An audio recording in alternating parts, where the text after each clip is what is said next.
김영진님이 내일은 생방, 녹방, 무방 어느 쪽입니까? 내일 저희 생방이죠? 내일도? 예, 출근하랍니다. 라떼 경제사 시간으로 갑니다.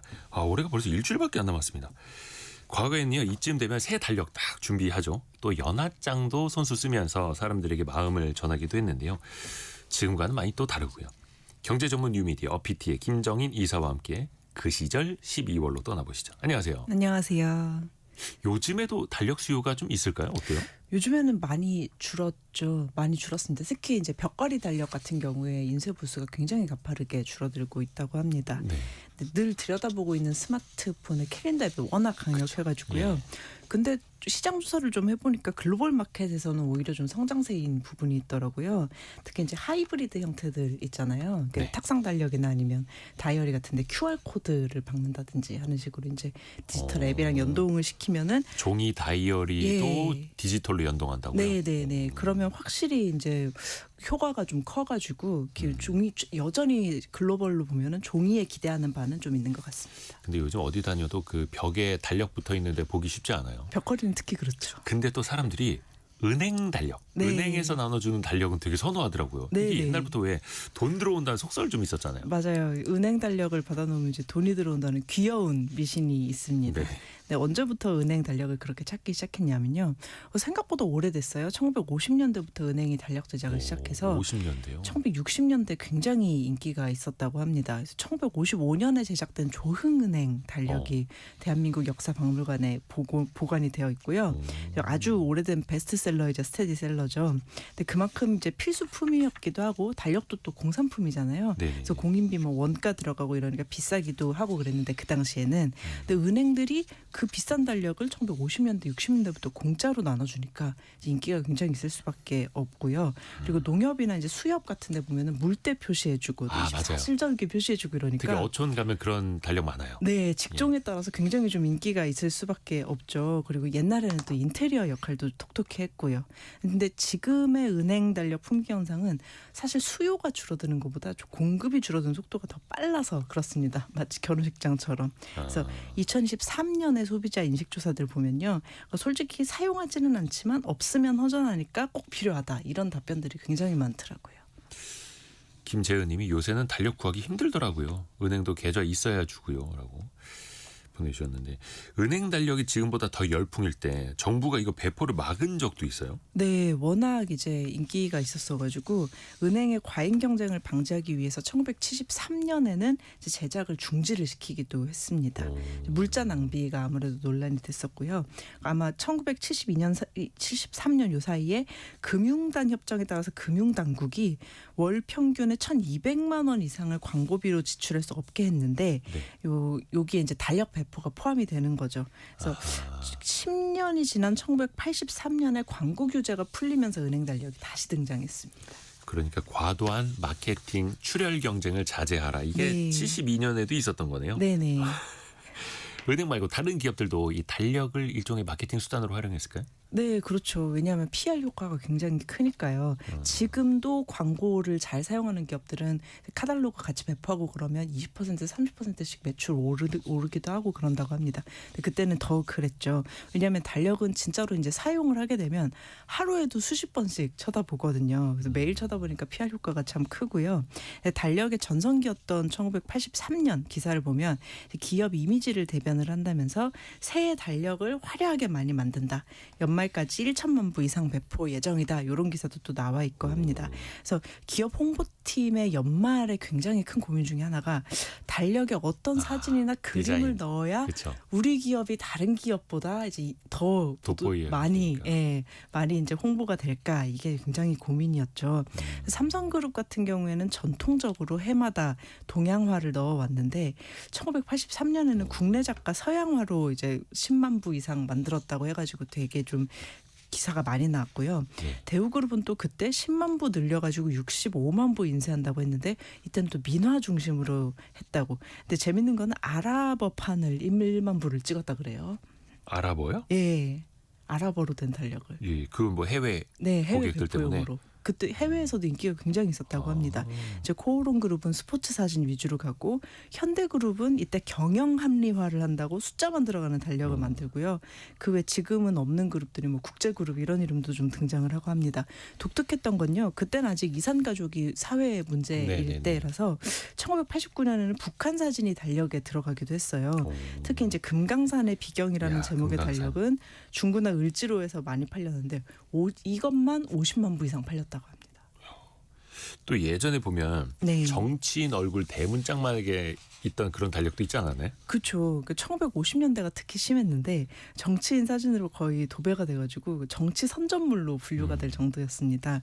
그래서 일본에서 만든 달력이 밀수품에 섞여가지고 넘어오고 그러면 신문에 이제 기사가 날 정도로 왜냐하면 일본 쪽 정치 선전물이라고 생각을 했으니까요.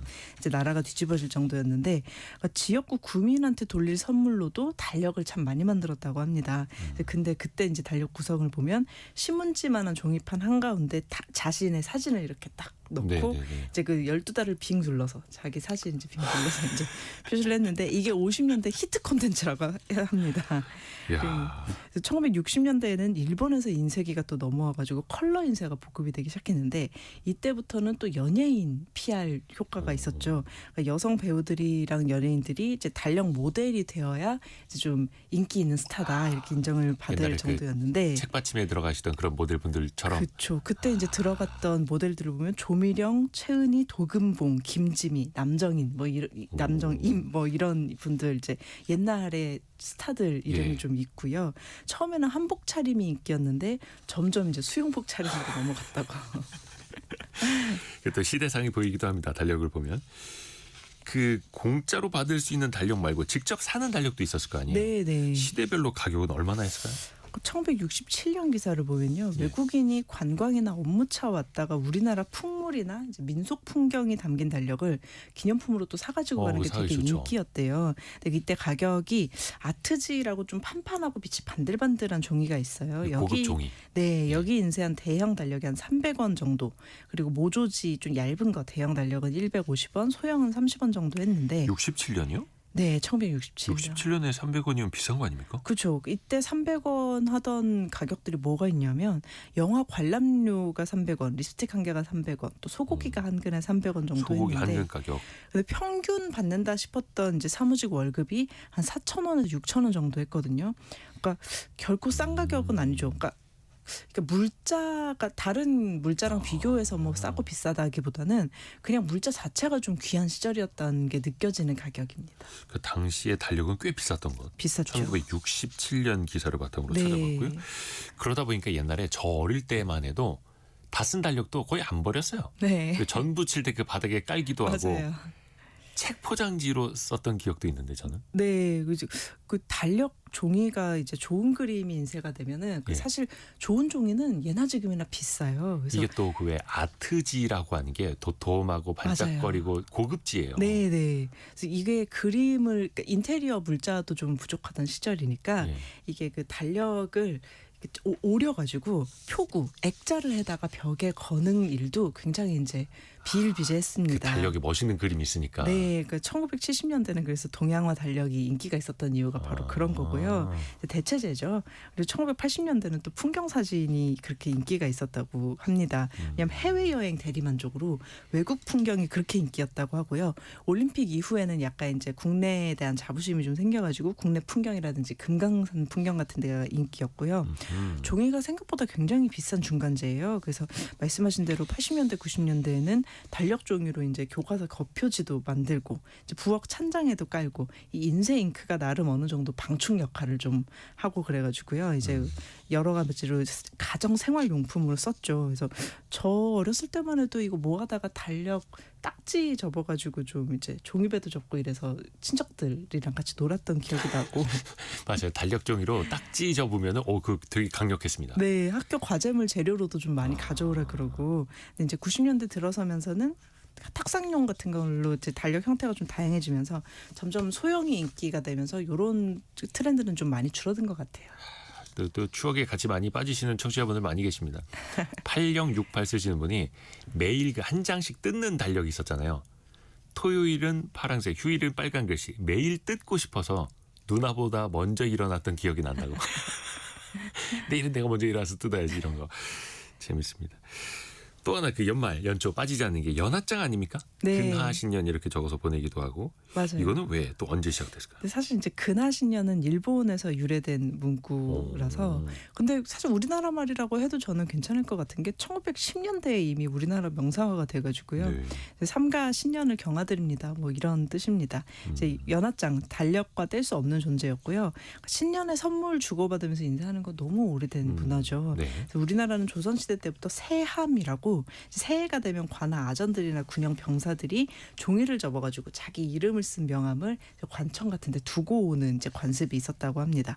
여성들은 문안비라는 여종을 시켜가지고 새해 인사를 적은 서찰을 보내기도 했는데 이게 이제 연하장의 기원이라고 볼 수도 있겠죠 아마. 그래서 12월 달에는 우체국 우리 이제 20년대 30년대 뭐 이때부터 이제 그 연하 우편을 발행을 하면서부터 50년대 50년대부터 연하 우편을 발행하면서 한국형 연하장의 시대가 열렸거든요. 뭐냐면 연말에 우체국이 미리 연하장을 많이 받아뒀다가 1월 1일자 소인을 찍어가지고 이제 배달을 하는 거예요. 미리 준비해 놓는 거네요. 네, 그래서 당시 연하장에는 복과 장수를 상징하는 해나 학, 소나무 그림이 이제 그려져 있었고요. 네. 엽서 형태로 제작을 했다고 합니다. 주로 어떤 사람한테 보냈을까요? 뭐 이제 인사를 해야 되는 분들, 그 상사라든지 중요한 사람. 거래처, 이제 지인 등 이제 연하장 리스트를 좀 관리를 했었죠. 사실 이제 연하장이라는 게 지금도 약간 그런 면이 있지만 먼저 좀 인사를 해두고 그 연중에 만나면 이제 그때 제가 이제 인사드렸었죠 이러면서 말문을 트는 용도로 참 이게 필요한 사람들한테는 다 보내게 되죠. 근데 요즘에는 연하장 많이 사라지기도 했고 이게 네. 또 요식행위라는 비판을 받은 적도 있다면서요. 그렇죠. 1970년대가 전성기였는데 70년대 80년대는 손글씨로 쓰니까 그런 얘기가 안 나왔습니다만 90년대로 가면서는 인쇄를 통해서 별 내용이 없는 연하장을 이제 대량 발송을 하니까 좀 자원 낭비라는 비판이 많아지기도 했죠. 그러면서 2000년대 되면서 이메일이 인기가 있었고 이메일하고 문자로는 사실 그때 반짝 이 포맷을 만들어 놓고 연하장 포맷을 만들어 놓고 대량 발송하는 그런 게 기억이 납니다. 맞아요. 그리고 또 이맘때쯤이면 아마 인쇄소가 바쁠 겁니다. 뭐 네. 이미 다 찍기는 했겠습니다만 특히 서울 중구 쪽에 인쇄골목 있잖아요. 그쪽에 네네. 그 뭐 인쇄물 배달하는 오토바이도 많이 돌아다니고 있고. 근데 어떻게 해서 인쇄소들이 여기에 많이 자리 잡게 됐을까요? 서울 중구에 유명한 골목들이 있죠. 충무로, 을지로, 퇴계로 뭐 이런 곳들이 있는데 그렇죠. 네. 전국 인쇄 관련 사업체의 한 30% 가까이가 밀집돼 있다고 합니다. 여기에 또 많이 이제 연말 특수가 줄어들었는데 그래도 올해는 지난해 연말보다는 낫다고 해요. 저도 한창 대학 다닐 때는 2010년대만 해도 충무로 굉장히 이제 인쇄하러 많이 다녔었는데 이 충무로는요 조선 시대 때부터 주자소 골목이었습니다. 이제 주자소가 뭐냐면 조선시대 활자주조 관장하던 국가기관이고요. 또 퇴계로 이가에는 조선 후기에 활자를 보관하고 나라에 필요한 인쇄물을 발행하는 교서관도 있었기 때문에 굉장히 좀 역사가 오래된 골목이어서 이게 600년 이상 이렇게 그 골목의 용도가 계속 산업적으로 변하지 않고 있는 곳이 세계적으로 좀 드물다고 해요. 을지로 이가에는 1883년에 최초 근대식 인쇄소인 방문국이 또 설립이 됐다고 하고요. 다음에는 최초 민간 인쇄소이자 출판사인 광인사도 또 근처에 생겼다고 하고 쭉 이어져 오고 있습니다. 그리고 또 다른 이제 기원도 있는데 한국 전쟁이 끝난 후에 한지상들이 많이 있던 서울 중구 장교동 일대에 또 인쇄업체들이 좀 자연스럽게 몰리기도 하고요. 충무로 쪽에는 영화관이나 극장이 모이면서 또 인쇄할 일도 굉장히 많기도 했고요. 여러모로 인쇄 골목의 역사죠. 달력과 연하장 그 시절 같이 떠나보셨습니다. 아까 그 달력 가지고 책 포장을 하셨다라는 추억담들도 많이 올려주셨고 최용무님 인력 하루에 한 장씩 뜯는 거 그 종이 얇지 않습니까? 화장실용으로 최고였죠라고. 예, 우리가 물자가 많지 않던 시절. PT의 김정인 이사 함께했습니다. 고맙습니다. 감사합니다. 라디오 정보센터 다녀옵니다.